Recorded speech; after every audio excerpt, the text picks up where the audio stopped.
One of the more important things is the paradigm for navigation. Every paradigm has a certain set of distinctions, and the distinctions within a value hierarchy determine the direction.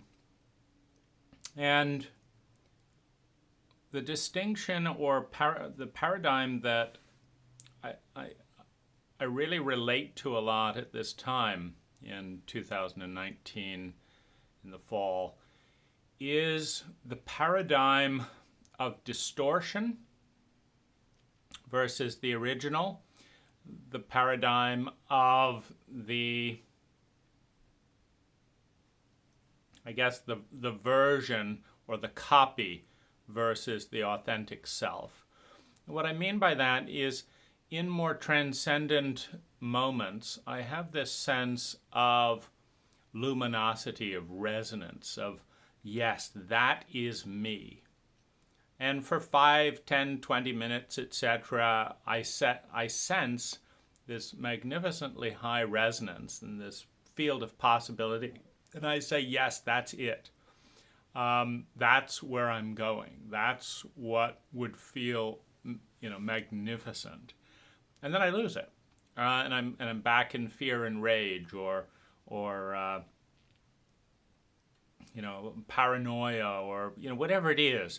I'm back in a dimmed down version of that. Now, every part of my life being me has echoes of that beautiful rendition. For example, while I'm blaming someone, I might do it with an exquisite sense of nuance, which is an echo of the exquisite nuance in that original. And so I would call it kind of the original, the epitome, the optimal self. And then there's these step-down copies. It's kind of like I'm looking at the beauty of the landscape, but I can't paint trees very well, and my goodness, is that a cow or a giraffe? And it's like, this is me now, and this is the real me. And this is me now, and and then you paint it again. It gets a little better, maybe, or it gets worse. It's like, oh my gosh, I'm gonna give up. It's like this. First it looked like a cow, then it looked like a chicken. That's. It's so frustrating because, it's like it's so beautiful, and then, oh my goodness, and this one, my hands are tired. What's better, diversion or is that? But there are a couple of important parts of this paradigm, that hold true to me. One is the phenomena of resonance, that the optimal me, so to speak, is the me that has the highest sense of resonance, of dimensionality, etc., that I can imagine at this moment in time. And the second thing is to understand that the ego's relationship with this kind of optimal template is not black or white. And the other thing, to some extent, is also to understand that every lifetime, that every person is a copy of that essential resonance. That there's this energy that is, divine, in every sense of the word. It's beautiful, it's true, it's elegant, it's good, it's so satisfying. It's beyond, it transcends words. There's this energy. And in order for the conscious ego to interact with the energy, it has to take a shape. And so it takes the shape of the most beautiful, true, good, fulfilling, whatever thing that the ego is capable of imagining in order for the ego to relate to it. And here we have the creation of the divinities in this act, in this moment, the projection of the ideal onto a deity, which is a caricature, a rendition of the the true essence that transcends words.